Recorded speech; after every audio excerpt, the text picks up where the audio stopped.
This is No Tears for Black Girls, a true crime podcast with a purpose. 4 children lived inside this home. The youngest, a 7-year-old. The oldest, a 15-year-old. There's 2 more kids in the house. 2 more brothers. Tell Bill.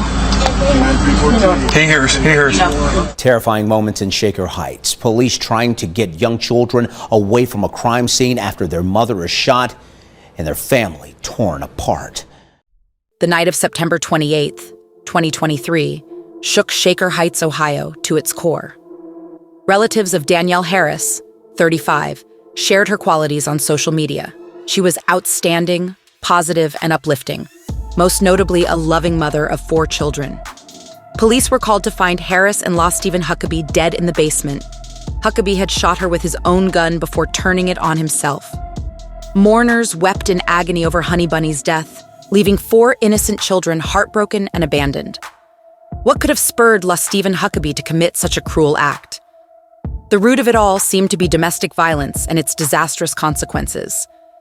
The Harris family's heart-wrenching plea ricocheted through Patterson, laying a blanket of silence over the town that had witnessed the violence earlier in the day. Pat's voice trembled as she spoke about her beloved niece, Danielle Harris, a victim of domestic violence that had cut short her life and the dreams she had. Tanya Parker, Danielle's aunt, also spoke with anguish and anger in her voice, asking for justice and mercy for a tragedy that had left innocent children without parents. The eerie evening illuminated the aftermath of the chaotic scene as police officers scoured the area for clues while everyone else looked on in horror. But even in the wake of such devastation, one thing remained untouched. The children at the scene remained unaffected by their surroundings, and they would have to carry the weight of this tragedy with them forever.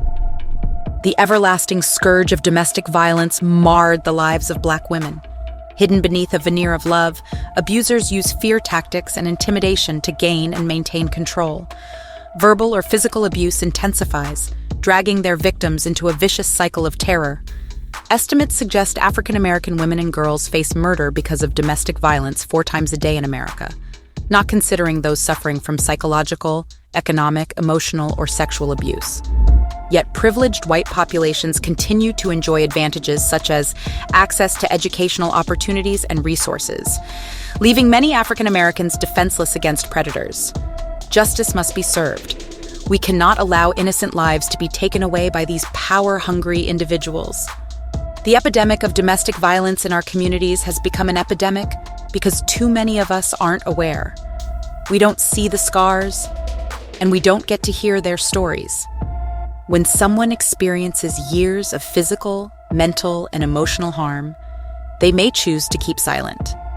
They may be too terrified to speak up and call it out for what it truly is: abuse. And when you consider all the institutionalized racism that Black women have had to endure over centuries, that's a whole other level of hardship. No wonder so many feel powerless to break free from the cycle. This isn't something we should ignore any longer. We must listen and believe survivors of domestic abuse, no matter what race or background they come from, because only then we can all work together. For centuries, the scourge of racism has left its terrible mark on Black women's access to mental health care and treatment.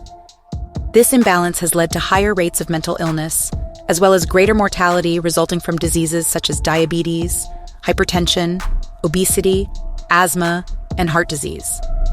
A study of college students found that Black women were viewed more negatively than white women, particularly for stereotypes about sexual behavior, motherhood status, and economic standing. Even pregnant Black women were likely to be single mothers in need of government aid. These damaging stereotypes have long been used to paint a negative picture of Black women. From mammies and Jezebels in slavery times, to Aunt Jemima on pancake boxes, and welfare moms in contemporary culture, these false images have caused the oppression of African American women. Yet one issue regarding Black women is still present in the shadows: domestic violence. 80% of female homicide victims are Black women. 2/3 of these murders occur within their own residences due to an intimate partner. It is time for us to stand up and draw attention to this disregarded issue. Only then can we start attempting to correct this unfairness. Love us? Leave us a positive review or rating. Follow No Tears for Black Girls on social media and No Tears for BG on Twitter. Be blessed, be loved, stay safe.